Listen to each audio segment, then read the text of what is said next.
आपने कहा कि इसका भारत के बाजार पर तो असर ही नहीं है, इसका तो सीधा असर भारत के बाजार पर है सर। जब आप ये कहते हैं कि साहब सेबी चीफ जो है उनका अपना जो इंटरेस्ट है वो अडानी के साथ जुड़ा हुआ है और इसी वजह से तो आधार बनाकर कहा जा रहा है उन्होंने अडानी को क्लीन चिट दे दी, तो मतलब अडानी कुछ गलत कर रहा था और उन्होंने अडानी को क्लीन चिट दे दी, तो मतलब ये तो सीधे सीधे अडानी की शेयर धड़ाम। तो इसका गवर्नमेंट ऑफ इंडिया से क्या लेना देना? नहीं, आपने बाजार का ना, आपने कहा इसका बाजार पर कोई असर नहीं, मैं तो कह रही हूं इसका तो सीधा बाजार और जो निवेशक है उनके पैसा जो है वो स्वाहा हो सकता है सर। जी जी जी प्लीज आइए। Let me complete my point.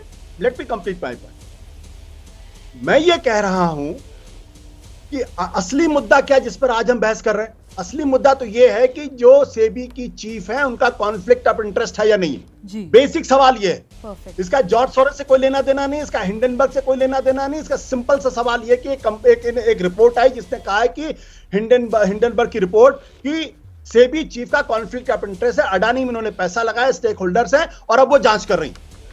उन्होंने खुद माना है कि उनके वो स्टेक होल्डर्स हैं, इसमें तो किसी कोई प्रॉब्लम नहीं है। अब सवाल यह उठता है कि जब जांच हो रही थी तो उन्होंने अपने आप को रिक्यूज किया या रिक्यूज नहीं किया। अगर उन्होंने रिक्यूज किया है तो पब्लिक कर दें, और अगर रिक्यूज नहीं किया तो कॉन्फ्लिक्ट ऑफ इंटरेस्ट है। अगर ये कॉन्फ्लिक्ट ऑफ इंटरेस्ट है इसका मतलब यह है तो सवाल उठेगा कि आपने जांच को कंप्रोमाइज किया, यह आरोप लगेगा। अगर यह आरोप लगता है तो यह भारत की अर्थव्यवस्था, भारत की रेगुलेटरी बॉडीज पर ग्लोबल लेवल, अंतरराष्ट्रीय स्तर पर गहरे सवाल लगा देगा कि भारत का जो कैपिटलिज्म है, इस कैपिटलिज्म में रेगुलेटरी अथॉरिटीज अपना काम ईमानदारी से नहीं करती हैं। यह प्रश्न है। सुधांशु जी मुस्कुरा रहे हैं, लेकिन मैं एक चीज समझ नहीं पा रहा हूं कि भाई अगर अडानी गलत कर रहा है तो उसके लिए बीजेपी क्यों डिफेंड कर रही है? अगर सेबी गलत कर रहा है तो उसके लिए बीजेपी क्यों डिफेंड कर रही है? और अगर दोनों गलत कर रहे हैं तो उसकी जांच कराने में क्या प्रॉब्लम है? ठीक है सर, मैं जवाब देती हूँ। सुधांशु जी प्लीज आइए और जवाब दीजिए। बहुत ही बेसिक सवाल है। वो कह रहे हैं कि साहब अगर कुछ गलत हो रहा है और जांच की मांग की जा रही है तो जांच करवाने में क्या दिक्कत?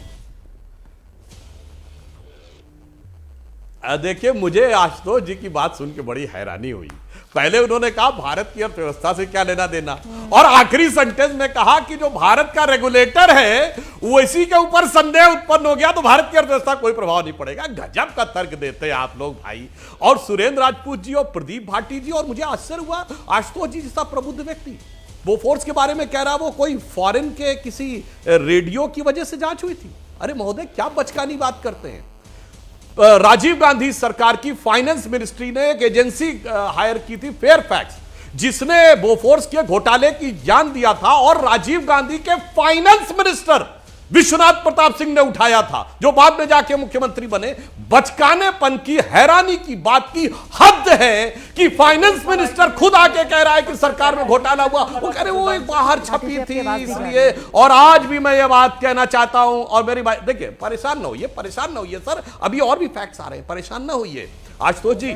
और आपने दूसरा जिक्र इमरजेंसी के किया, तो मैं दर्शकों से कहना चाहता हूं चेक कर लीजिए, इमरजेंसी के दौरान अगर विदेश की छपी बात को माने तो मित्रोकिन्स आर्काइव के जी अगर बात सच बन जाए, मैं नहीं कह रहा हूं, तो उसके हिसाब से तो पैसा मुझे लगता है सर आशुतोष जी को और सुधांशु जी को जरा मेरे साथ लेकर आइए प्लीज। आशुतोष जी और सुधांशु जी को मेरे साथ स्क्रीन पर लेकर आइए। आशुतोष जी मेरा सवाल आपसे ही है सर। आशुतोष जी मेरा सवाल आपसे ही है सर। आशुतोष जी मैं आपसे ये समझना चाहती हूँ सर कि जब भी कोई क्राइम, अगर हम आम भाषा में बात की जाए, सर आपकी आवाज नहीं जा रही है, प्लीज अपनी बारी का इंतजार कीजिए। आप स्क्रीन पर भी नहीं नजर आ रहे हैं, आप लगातार डिस्टर्ब कर रहे हैं पैनल को। प्लीज प्रदीप जी, मैं आशुतोष जी आपसे समझना चाहती हूँ सर, हम लगातार एक मोटिव का जिक्र करते हैं जब भी कोई क्राइम होता है, और यहाँ पर आपने बड़े आराम से कह दिया कि साहब ये जो पूरा मामला है इसका हिंडनबर्ग, इसका जॉर्ज सोरोस से क्या लेना देना। सर रिपोर्ट तो हिंडनबर्ग ही की आई है ना, और हिंडनबर्ग में मुख्य जो निवेशक है सर वो जॉर्ज सोरोस ही है ना, और वो जॉर्ज सोरोस सर मोदी विरोधी है ना।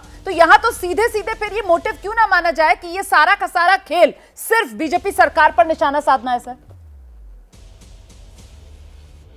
मैं फिर से अपनी बात को कहना चाहता हूं, आज किस पे बहस कर रहे हैं हम?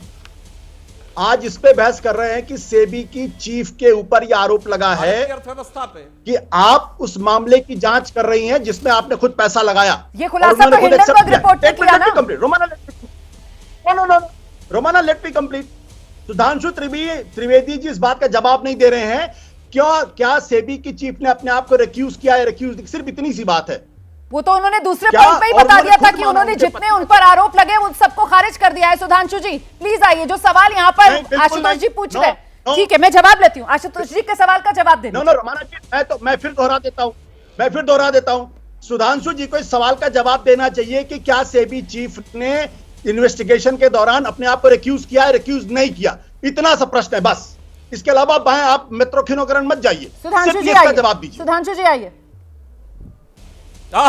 मत जाइए, अरे जाएंगे तो बहुत कुछ आएगा मेरे भाई, इसीलिए आप कह रहे हैं मैं इसी पे रहता हूं, उस पे नहीं जाता हूं। अरे उस पे जाऊंगा तो ऐसी ऐसी बातें हैं कि जवाब देते नहीं बनेगा, जहां से कांग्रेस ने बाहर से पैसा लिया। अरे अब इस पे रिक्यूज पे आइए ना, देखिए कहां बहुत इधर-उधर साफ जा रहे हैं आप। सेबी के ऊपर आप सवाल उठा रहे हैं, अगर सेबी के नोटिस का जवाब दे दिया होता और उसके बाद सवाल उठाते तो समझ में आता था। और जब सुप्रीम कोर्ट मॉनिटर्ड इंक्वायरी चल रही थी, उसके ऊपर अगर कोई कहे कि हमें उससे ऊपर की जानकारी, सुप्रीम कोर्ट से ज्यादा बड़ी जानकारी है, तो यह मन में बहुत भारी संदेह उत्पन्न करता है। और मैं फिर कहना चाहता हूं, ये लोग देश में अराजकता कैसे उत्पन्न करना चाहते हैं, रोमाना जी मैं बताना चाहता हूं।